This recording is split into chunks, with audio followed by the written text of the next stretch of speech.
Assalamualaikum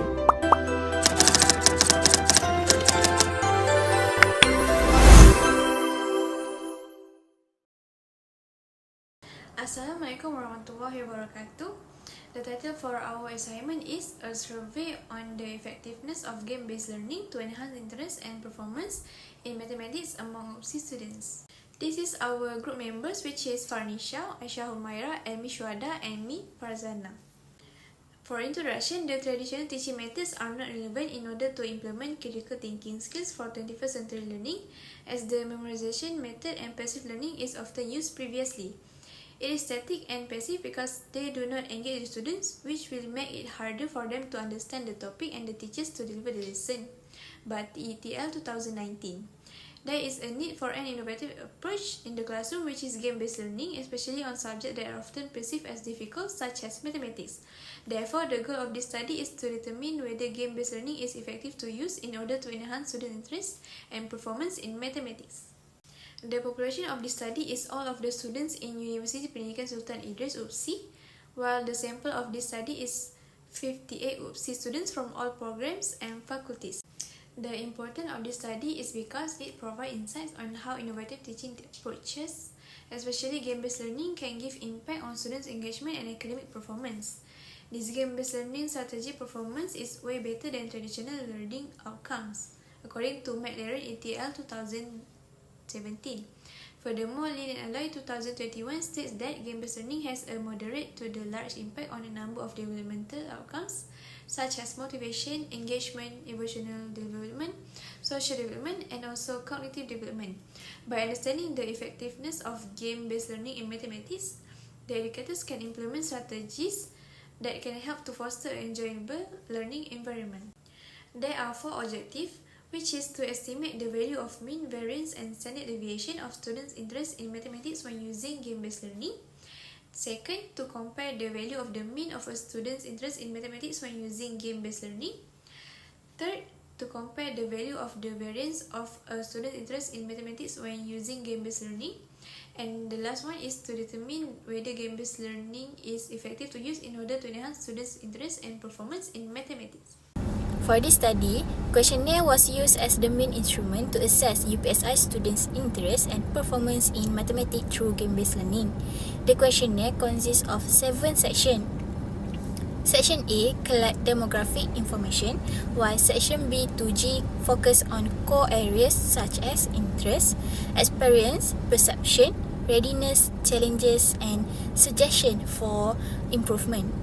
Each section contains 5 items measured using a 5-point Likert scale ranging from 1 for strongly disagree to 5 for strongly agree. The questionnaire was distributed online through platforms like WhatsApp and Telegram to reach the target respondent effectively. Hi, I'm Siti Ismail. I will explain data analysis 1, which is descriptive statistics. So this is data that I moved to the Excel. So here we got the total score, the mean score, and the mean score square, and the sum of all it. Total number of respondents is 58 students, and total score from all respondents is 5,874. The mean score that we calculate is 4.05. This is a high score out of 5, showing a positive response overall, and most students agree that game-based learning helps in mathematics. The variance that we calculate is we got 0.37596, and the standard deviation we got is 0.6132.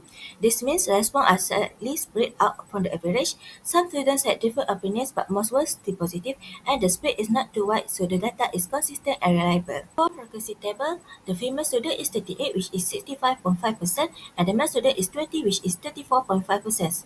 There are more female than male respondents. This shows a gender imbalance in the sample, and it may affect how well the result represent all students. If gender influence opinion on game-based learning, this imbalance could impact the findings.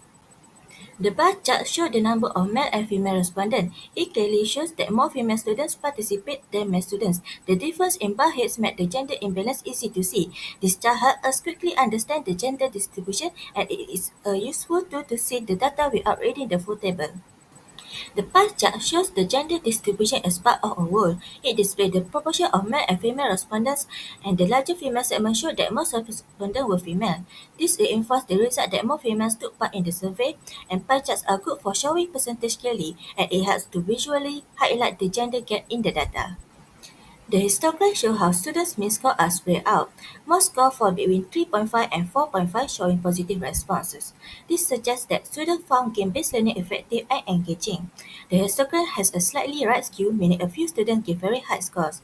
This skew pushed the tail of the graph slightly to the right, and overall, the response was mostly positive with little variation. Next, I will explain the inferential data. We use SPSS to analyze this data. As we all know, inferential analysis consists of two components, which is correlation and regression. Therefore, I will begin with the correlation analysis first. Okay, so in this study, basic correlation analysis was performed using SPSS to examine the relationship between student interest in mathematics, their views on the effectiveness on game-based learning in helping others grasp the subject, and their belief about its impact on their own performance. This analysis was essential to determine whether students' perception of game-based learning are linked to their personal interest in this mathematics subject.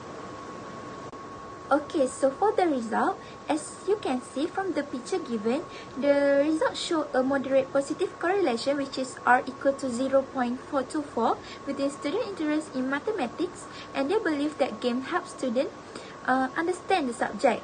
Other than that, a stronger correlation, which is R equal to 0.752, was found between their belief that games help others and their view that game-based learning improve their own performance into the subject.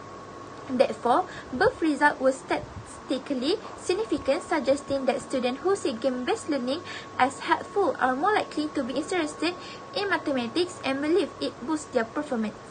This supports the idea that game-based learning can enhance both interest and achievement in mathematics among UPSI students. Next, I'm going to talk about the hypothesis. We are using the p-value method at a 0.01 significant level.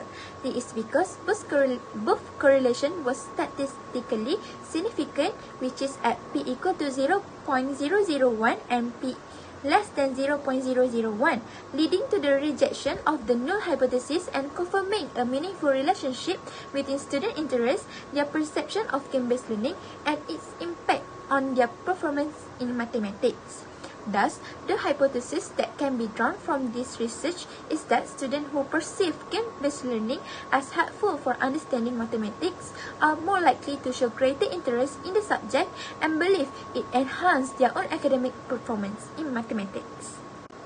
Okay, so lastly, I will be explaining about the result that we obtained from the regression analysis data, also by using SPSS.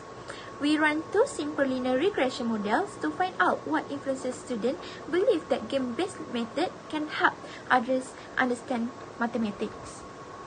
In the first model that you can see from the picture given on this side, we look at student interest in mathematics. The results show a moderate relationship, which is R equal to 0.424, and about 17.9% of their belief can be explained by how interested they are in math, which is R squared equal to 0.179.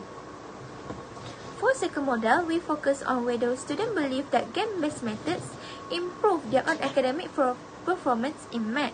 This shows a stronger relationship, which is R equal to 0.752, and explain a much larger portion, which is 59.9% of their belief that games can help others, which is R squared equal to 0.566. The adjusted R squared values, which is 0.164 for the first model and 0.558 for the second, show that both models are statistically significant, but the second model fits the data much better. In summary, both interest in math and belief in personal benefit from games matter. Students are more likely to believe that games help others when they personally feel that games help improve their own performance in mathematics.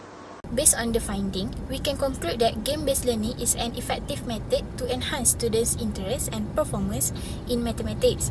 The strong correlation and regression results show that students not only believe this game helps others, but also feel personally motivated by them. This indicates that students are ready to embrace more interactive, engaging, and innovative approaches in their learning. Therefore, educators are encouraged to integrate game-based strategy into their teaching to make mathematics more meaningful and enjoyable. That is all from us. Thank you.